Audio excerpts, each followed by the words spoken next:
So when did you last see your husband, Julian Assange? And first of all, how is he from a physical, but also from a psychological point of view? Well, I saw him 2 days ago, which coincidentally happened to be our 1-year anniversary since we got married. That was a happy coincidence because we can't really anticipate when the visits will happen, and it's changes from week to week. And he was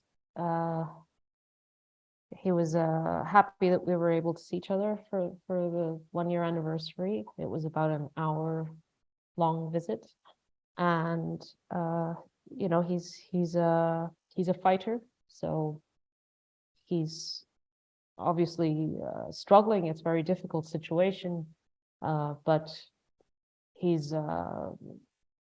able to have, you know, good moments of good conversation and enjoyable times when we're together.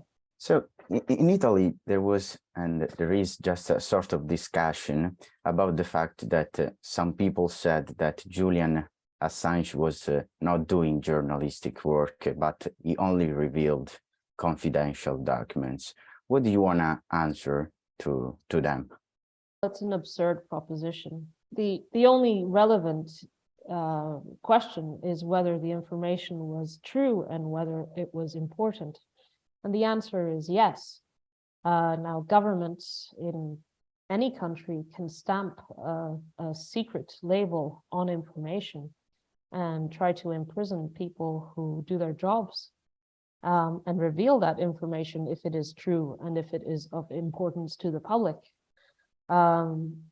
I see this discussion about whether Julian's a journalist or not purely as a positional one.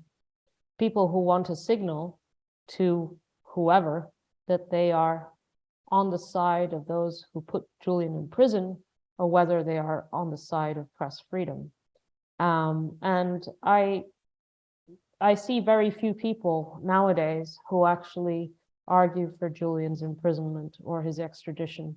I haven't heard anyone recently in the past year, let's say, who actually takes the position that Julian should be in prison or he should be extradited, apart from perhaps Pompeo and perhaps some people who were implicated in the war crimes that Julian exposed.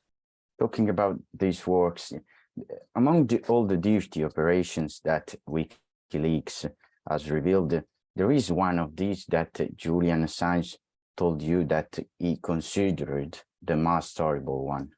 I don't know off the top of my head. Julian has an extraordinary memory, so he remembers a great detail of a lot of the publications that WikiLeaks has exposed over the years. But I think probably the collateral murder video is the most memorable and most widely known publication by WikiLeaks, that partly because it shows a very clear instance of the US military committing a war crime, and that information had been suppressed by the US Pentagon. The two of the victims were Reuters journalists who had been killed in cold blood by this helicopter in Baghdad, and Reuters had subsequently tried to access this video, and the US government had refused to give it to Reuters. And it was only a few years later when Chelsea Manning in Iraq had the access to the video, and this video was being viewed within her unit because it was an instance of an event that had sparked discussion internally within the US military, that Chelsea Manning then blew the whistle and sent the information, this video, to WikiLeaks. And I think what is most striking about that video is that you, as a viewer, are forced into the position of having the perspective of the killers. And it's very shocking because you are seeing the victims through the viewfinder with the camera of the helicopter, and you are seeing these helpless, dying people being shot at again and again and again, and how the helicopter and the US military personnel are joking and treating it like a video game. At the end, what do you think people should do to raise up again the attention on Julian Assange case and all the human rights that were violated on him, and to just not stop and continue to denounce it? Well, I think this case, there's so much involved in this case, and it's so rich as a way of understanding the true state of our rights, the true state of war, what happens in war, not just during war, of helpless victims basically being wiped off the record, but also even once those crimes are exposed, that they are covered up and there is impunity, and that the publisher is then put in prison. It's important to understand what kind of world we live in, really, in actuality, but it is also about our own future. This is not a case where what happens to Julian just happens to him.